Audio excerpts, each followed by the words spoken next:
السلام علیکم ورحمۃ اللہ وبرکاتہ۔ بسم اللہ الرحمن الرحیم۔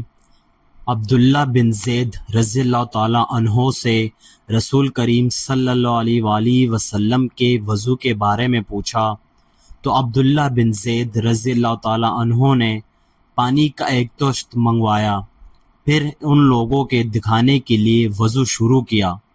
پہلے طشت سے اپنے ہاتھوں پر پانی گرایا، پھر انہیں 3 بار دھویا، پھر اپنا ہاتھ برتن کے اندر ڈالا، پھر کلی کی اور ناک میں پانی ڈال کر ناک صاف کی 3 چلووں سے 3 دفعہ، پھر اپنا ہاتھ برتن کے اندر ڈالا اور اپنے منہ کو 3 بار دھویا، پھر اپنا ہاتھ برتن کے اندر ڈالا اور دونوں ہاتھ کہنیوں تک 2 بار دھوئے، پھر سر پر مسح کیا، اس طرح کہ پہلے آگے کی طرف اپنا ہاتھ لائے، پھر پیچھے کی طرف لے گئے، پھر برتن میں اپنا ہاتھ ڈالا اور اپنے دونوں پاؤں دھوئے۔